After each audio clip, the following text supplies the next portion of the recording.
매일의 묵상 시간에 오신 모든 성도님들을 환영하고 축복합니다. 오늘 묵상을 통해 하나님의 크신 은혜가 저와 여러분 가운데 함께 하시기를 예수님의 이름으로 축복합니다. 오늘 하나님께서 저희들에게 허락하신 말씀은 이사야서 45장 1절에서 8절까지의 말씀입니다. 하나님의 말씀을 경외하는 마음으로 여러분들과 함께 봉독하도록 하겠습니다. 여호와께서 그의 기름 부음을 받은 고레스에게 이같이 말씀하시되 내가 그의 오른손을 붙들고 그 앞에 열국을 항복하게 하며 내가 왕들의 허리를 풀어 그 앞에 문들을 열고 성문들이 닫히지 못하게 하리라. 내가 너보다 앞서가서 험한 곳을 평탄하게 하며 논문을 쳐서 부수며 쇠빗장을 꺾고 내게 흑암 중에 보화와 은밀한 곳에 숨은 재물을 주어 내 이름을 부르는 자가 나 여호와 이스라엘의 하나님인 줄을 내가 알게 하리라. 내가 나의 종 야곱, 내가 택한 자 이스라엘, 곧 너를 위하여 내 이름을 불러 너는 나를 알지 못하였을지라도 내게 칭호를 주었노라. 나는 여호와라. 나 외에 다른 이가 없나니 나밖에 신이 없느니라. 너는 나를 알지 못하였을지라도 나는 내 띠를 동일 것이요 해 뜨는 곳에서든지 지는 곳에서든지 나밖에 다른 이가 없는 줄을 알게 하리라. 나는 여호와라. 다른 이가 없느니라. 나는 빛도 짓고 어둠도 창조하며 나는 평안도 짓고 환난도 창조하나니 나는 여호와라. 이 모든 일들을 행하는 자니라 하였노라. 하늘이여 위로부터 공의를 뿌리며 구름이여 의를 부을지어다. 땅이여 열려서 구원을 싹트게 하고 공의도 함께 움돋게 할지어다. 나 여호와가 이 일을 창조하였느니라. 아멘. 저는 어렸을 때 역사를 재미있게 공부했던 기억이 있습니다. 역사를 좋아해서 역사와 관련된 소설이나 책들, 특별히 사회과 부도라고 하죠. 지도를 가지고 많이 놀았던 기억도 있습니다. 저는 역사의 이야기를 읽으면서 우리의 역사를 만들어가는 사람들이 아주 특별하고 훌륭한 사람들이라고 생각했었습니다. 아주 특별한 그 몇몇의 사람들이 인류의 역사를 주관한다라고 생각했지요. 그런데 하나님을 알게 되고 성경을 읽으면서 인간의 역사를 이끌어가는 것은 특별한 사람들의 몫이 아니라는 걸 알게 되었습니다. 물론 역사의 중요한 갈림길에서 선택을 하는 것은 사람인 것처럼 보입니다. 하지만 결국 그들은 하나님의 주권 안에서 움직이는 것뿐이었습니다. 그래서 역사라는 말을 영어로 하면 history, 조금만 바꾸면 his story가 되는 것 같습니다. 하나님께서 만들어 가시는 이야기다라는 뜻이 될 수 있는 거죠. 오늘 본문 말씀은 인류의 역사가 사람에 의해서가 아니라 하나님에 의해서 쓰여진다라는 것을 깨달을 수 있는 말씀입니다.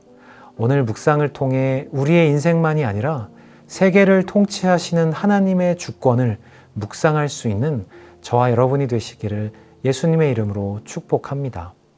오늘 본문 말씀을 묵상하기 위해서는 당시 이스라엘의 상황을 알아야 하는데요. 당시 이사야 선지자의 시대에 이스라엘 백성들은 더 이상 다윗의 왕국 때처럼 하나님의 약속을 신뢰하지 않았습니다. 하나님을 신뢰하며 살지 않았기에 자연스럽게도 다른 제국들을 의지하며 살았지요.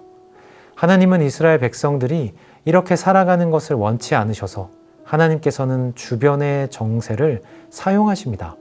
그런데 두려움을 갖게 된 이스라엘은 하나님을 두려워하지 않고 두려움의 도구가 되었던 주변 나라들을 오히려 의지했습니다.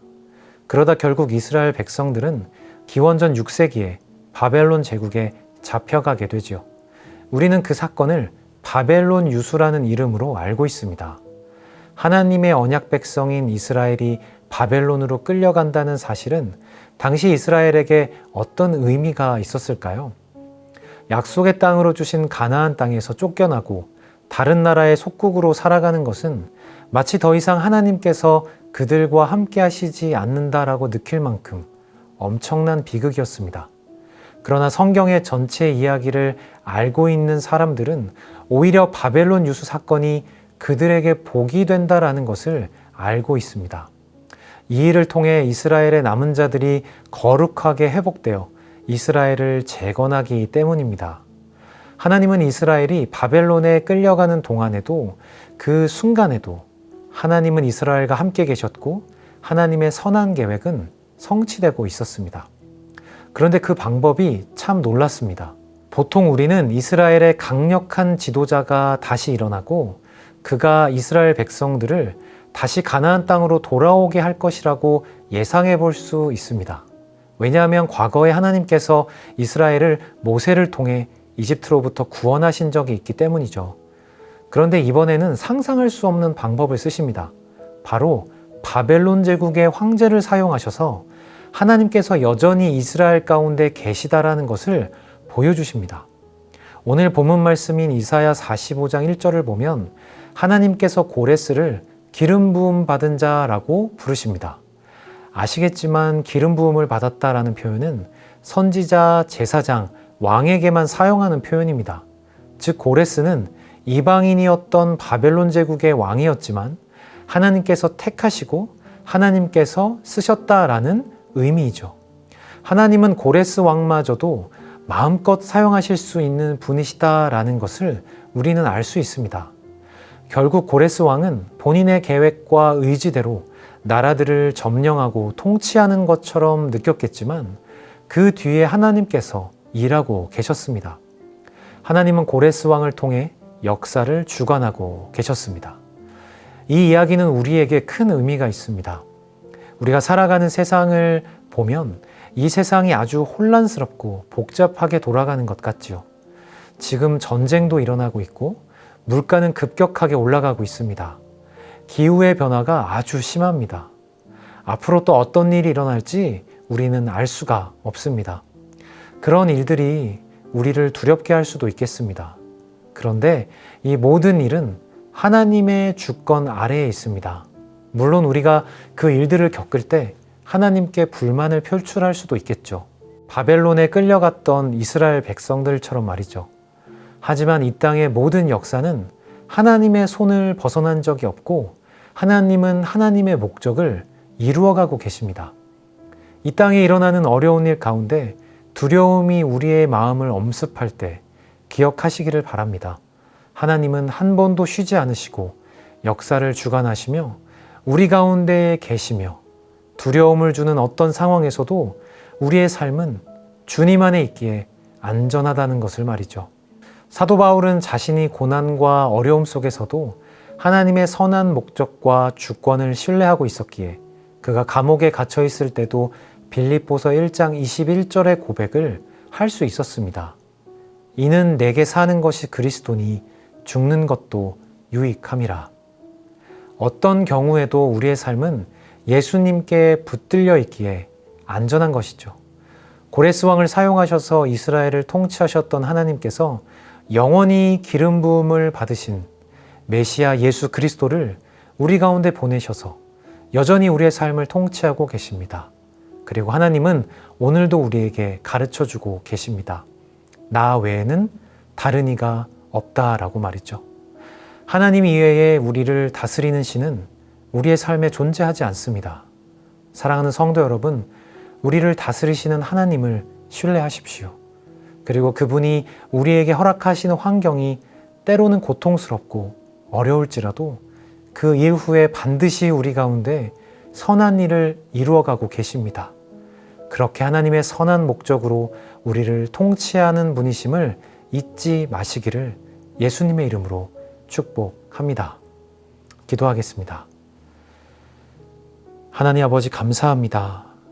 우리의 상황과 환경을 보면 너무나 혼잡스럽고 때로는 두려운 마음이 들기까지 합니다.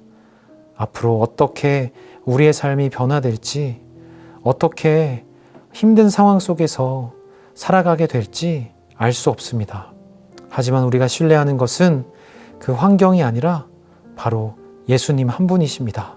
모든 만물을 지으시고 우리의 삶을 다스리시며 우리를 한 번도 떠나지 않으시는 예수님을 신뢰합니다. 그래서 그 모든 환경이 우리에게 주어진 어려움마저도 우리에게 선한 것을 만들어내고 계시는 하나님의 섭리를 신뢰합니다. 우리의 삶 가운데 계시는 하나님을 오늘도 바라보며 그 주님을 신뢰하는 할렐루야 교회의 모든 성도님들 되게 하여 주시옵소서. 여전히 살아계셔서 모든 역사를 주관하시는 하나님을 찬양합니다. 감사합니다. 이 모든 말씀 우리 주 예수 그리스도 이름으로 기도드립니다. 아멘.